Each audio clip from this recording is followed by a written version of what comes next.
Akkam nagaa.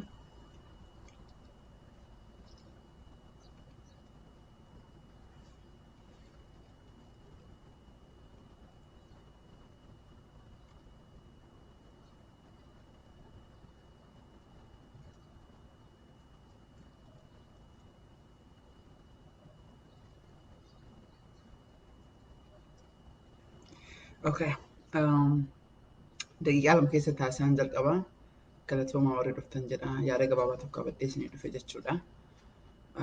Mee daqiiqaa lama naa obsa.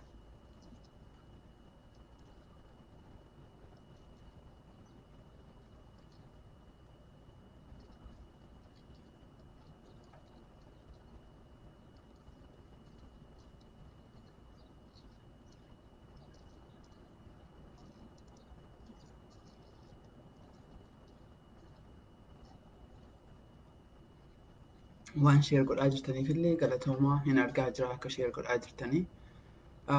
Waa sadiirraa dubbadhuuf hin deemaa.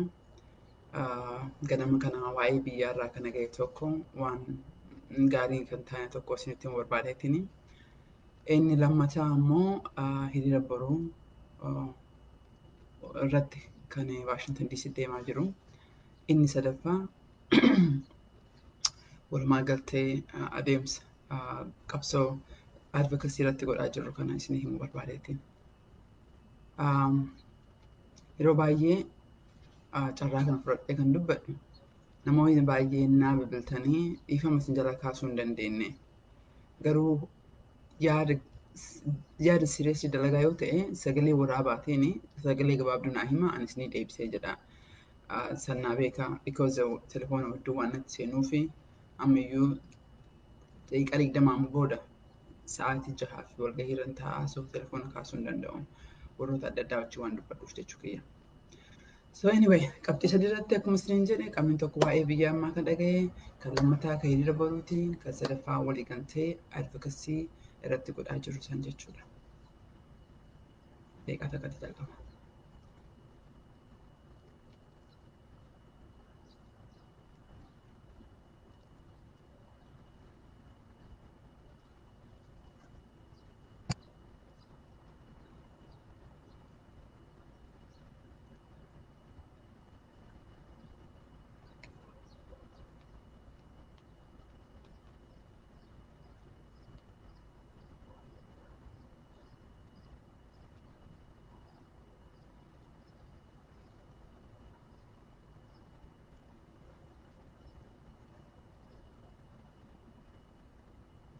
Okay. Galatoomaa obsa keessaniif maaloo yeroo kana naan bilbilina ifama. So galatoomaa obsa keessanii fi waan peejii kana sheer gootaniif. Amma ganama kana maal dhageessinitti fakkaataa torbee dabre hanga du'iinsa Haacaaluu walitti qabatee fakkeenyaaf Shaashimannee irratti mucaan Booranaa tokko du'ee jira. Amma ammoo namni keenya kan Booranaa Arsiitu nurraa ajjeese jedhee aarii qaba jedhanii akkasumas immoo ijoolleen teenya jiddu galeessaa Tuulamaa warra Wallaggaa irratti aarii guddatu jira namni akkasitti garaa gubataa jira jedhan.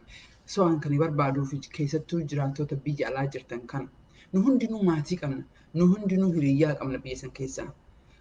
Hangumni gumaa fi illee yoo ta'e achi hin geenye waa obsinee jenna.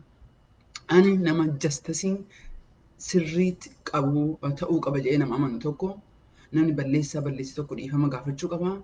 Uummanni ammoo dhiifama irraa fudhachuu qaba. Waan fudhatan immoo hoo ajjeechaallee ta'u ajjeefamuu qaba. Sanitti amanee jira. Garuu amma diina taruutu nutti jira. Jiruu keenyaa fi badiinsa keenya iddoo waan jirruuf maatii keessanitti bilbilaa. Yoo mucaan Wallaggaas waa balleesse yoo mucaan warri Arsiis waa balleesse garatti nuu qabadhaa. Hin dagatina garatti nuu qabadhaa. Garuu yeroo walitti kaanu miti. Diinni akka nuuf isin wal nyaannu barbaada. Garee Arsii hedduutti Arsii Wallagga yookiin ammoo Arsii fi Booranaa miti rakkoon. Even Arsii hedduutti wal nyaatinsa jira.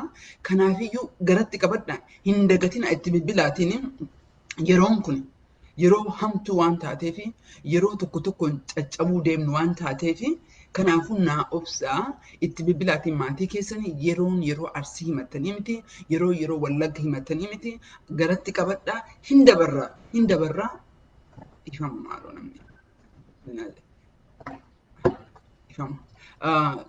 Yeroo kana garatti qabadhaa isin jechuu barbaade because amma yeroo wal keessa kennan even Arsii Farsee dullee gariin keenya akka malee mootummaa kana dhaarreetiin uummata waa barreesse faana baanee waa gubuu barbaadni jira. Gariin ammoo mootummaa irra gorree amma fakkeenyaaf warra biyya alaa kana turanii biyya sanii galchanii baala deemanii nama jeeqaa jiranii baay'ee ani maqaa namaa dha'uun jaaladhu kan roobe deemanii goobba deemanii nama hiisaa jiran kana kunniin marti si galee warra gumaa harka keessaa qabu warra dhiigni ilmaan Oromoo harka jirtu. Kanaafiyyuu an akka yaada kiyyaatti yeroon of duuba keessa deebinee wal nyaannu miti. Obsaa.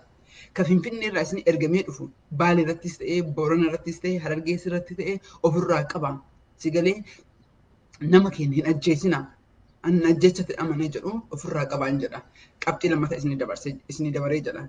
Boru hiriira guddaa dargaggoota hedduu ilmaan teessan akkuma obboleeyyan xiyyaa fi ijoolleen obboleettii xiyyaa biyya DC deemaa jirtu anillee qabadhee jechuudha.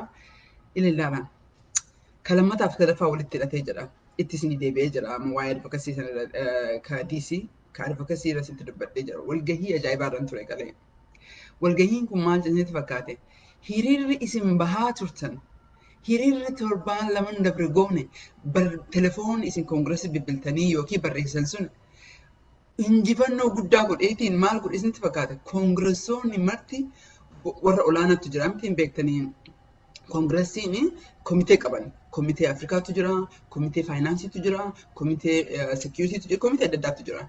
So yeroo baay'ee komitee kanatu talking point wanna jedhan agartee mootummaan yookiin koongireesiin waa'ee Itoophiyaarraa kana qaba, waa'ee Israa'elirraa kana qaba jedhee dubbata. So maal godhaa jiranii waan kana bilbilanii gaafatu jiranii uummanni Oromoo nutti bilbilaa jira, uummanni Oromoo nutti barreessaa jira. Kanaafiyyuu maal goona ka jedhu otoo isin gochuu baattanii otoo sun ta'uu baatee hadha Oromoon sanyii duguuga kaatan jedhan. Garuu galanni keessanii waan isin godhaa jirtaniif ijoolleen keessan Tiwiitarii irra baatee waan godhaa jirtuuf baay'ee injifannoo guddaa godhee jira. Kanaafiyyuu tokkoffaa itti akka beektanii itti fuftan barbaadeen jedha. Lammaffaa ammoo akka galma geessaa jiru qabu dalagaan keessan xaariin keessan qilleensa irratti akka badaa hin jirre akka beektanii barbaadee jedha. Akkuma beektanii beektotatu nu gargaaraa jira. Warra bakka seennu bakka baanu nu gargaaraa jira. So walgahii guddaa irraan taa'ee jira. Of course waa hedduu eenyuun maqaa isimuu hin danda'u maa hojjettanii hin beektanii akkuma jaalalleen as keessa jiru diinni kennallee waa as keessa jiruu fi boru amin hadha galgala koominiitiidhaa fi walgahiin sa'aatii 9 sa'aa DC irratti hin jira. Anis jiraachuu malaa dhabaachus malaa garuu gareen taask foorsii sunii fi keessummoonni ekspertoonni wanna godhe sunii ni dhufu. So itti hirmaadhaa hin jedha akka yaada kiyyaa. Torbee kanaan alatti kara koominiitiidha akka ta'u kara mijjeessuu yaadan qabna. So rabbiin nu gargaaree jedhe garana goona. Ammaa fi keessaniin jiru ilmaan teessan Tiwiitarii irratti babbaastan galanni keessan sagalee ta'aa jirtan. In fact Jawaarii fiyyuu torbaan dabre waan an jedhee fi waan kalee irra oolee garagaratu jira. Maa because dhiibbinsa keessa maa mul'isaa jira Jawaarii Islaam terroristii kan jedhame sagalee nama hanganaatu duuba jiru kan jedhu dhiibbaa guddaa godhee jira. Kanaafuu ijoollee teessan continuously itti waan san akka gootu itti maan jedha isinirree katabuun hin dagatina. Qabxii lammataa sadaffaa irratti isinii deebi'ee jira. Dargaggoonni teenna isinillee maanguddoonni gariin hadha keessa deemtanii jirtan boru hiriira boruu irratti hirmaataa jirtan.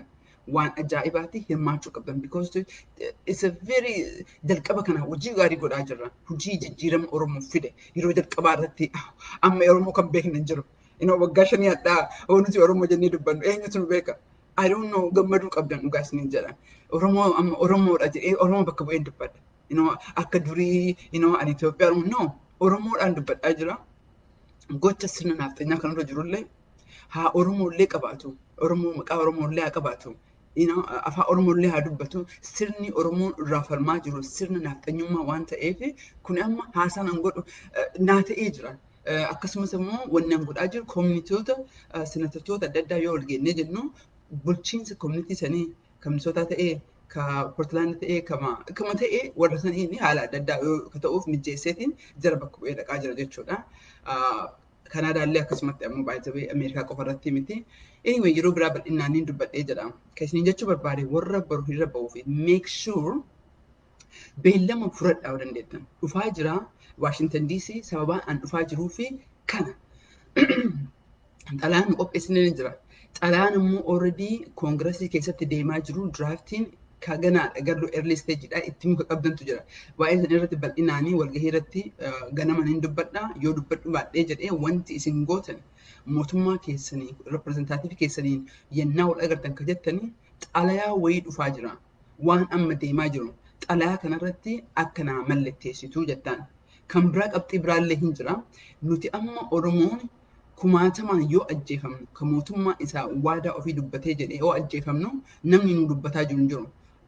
Mootummaa fi sirni nafxanyaa sun ka achirra jiru suni badiinsa Oromoo irratti waan murteessee jiruuf boo'icha keenya gadadoo keenya amantaa walitti hidhanii waan walitti hin dhufne ani yeroo baay'ee kan hin dubbadhu waa'ee waaqeffannaan dubbadhee jira. Maafi Oromoon waaqeffannaa qaba. Oromoon intala of afoo ergaa. Oromoon kiristaanatu keessa jira. Kan jedhu mul'isa waan baay'ee na qarqaaruuf waan nu qarqaaruuf because kan dhuguma irratti iyyuu nuti warra akkasiiti. Nuti warra amantii tokko qofaati miti.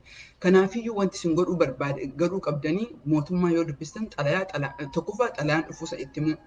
Lammata irratti ammoo kan isin gootanii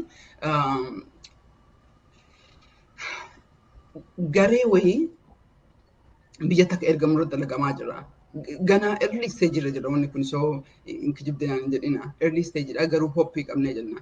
Because wanni biyya san keessa deemaa jiru kun duguugaa sanyiidha.